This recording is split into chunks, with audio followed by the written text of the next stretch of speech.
to show you a video on how to practice your clicker training in a way that is going to be good for your dog because it's not going to be involving them. So what I'm going to do is I'm going to take 2 bowls.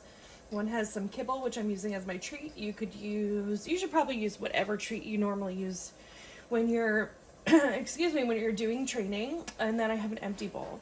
So I'm going to put my empty bowl here.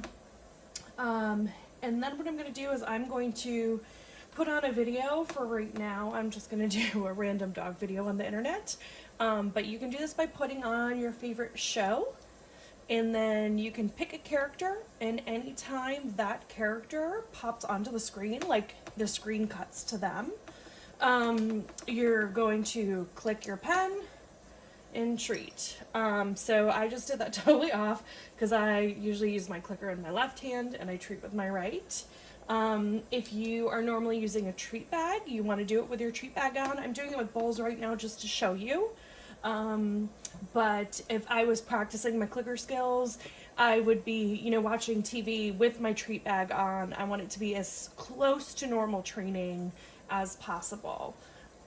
Okay, so, this is a trainer named Sarah Brewski, and she does a really amazing job. She teaches all kinds of sports and crazy things. Right now she's actually shaping this dog to do a pivot, where he puts his front paws on the Frisbee, and then moves his back legs around the Frisbee. What I'm going to do is, just for this, is I'm going to click every time he goes and puts his front paws on the Frisbee. That's not what she's clicking for, so I'm going to have the sound off. I do want to show you guys I'm using a pen with a clicker on it.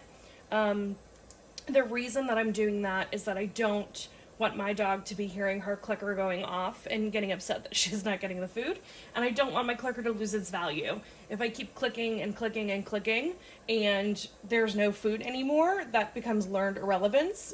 In short, it becomes irrelevant to my dog, and so it just doesn't hold the same meaning for her anymore. So I'm doing a slightly different sound for this practice, and that's something I suggest you do too.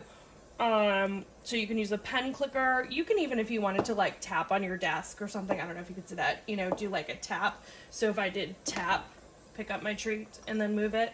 I do like the idea of a pen clicker because I think it, it's a pretty similar movement to when you use your regular clicker.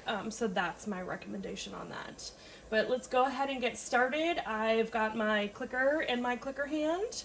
And I have my other hand ready to go with my treats. And again, normally this would be in my treat pouch, but because I'm trying to show you in a video, this is the setup we're gonna do. All right.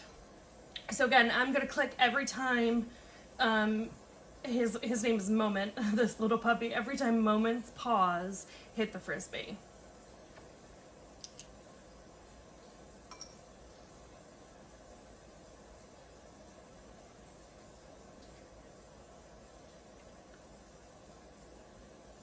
So he's coming back.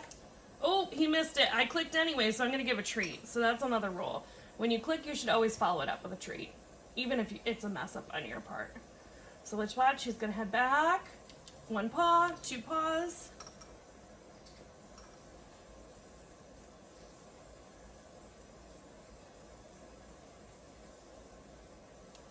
He stepped on it again. So this is pretty slow. If you're, playing with your favorite TV show, and it's every time your favorite character's face comes up, it might be a bit quicker. So, be ready for that. But that's the basic idea. So after you do that and you're getting used to it, like you could, again, if you're doing it watching TV, you could have your bowl or your treat bag with you and then have the bowl on the coffee table. This is a pretty wide bowl, so it's pretty easy.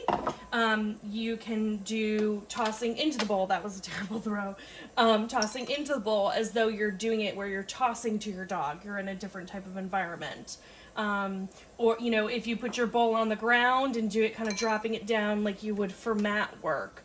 You can work on not only your clicker skills themselves, but also your treat delivery and making sure that you're getting that as accurate as possible and improving your aim a little bit because, as you can see, I struggle with that for sure. But yeah, so that's just a quick way to do your to work on your clicker training. I hope you guys could see when I was clicking and when I wasn't. It was a really short video, but I think you get the idea. If you have questions about any of it, you can just send me a message or ask me a question on this thread, and I will be happy to answer it for you. Have a great night.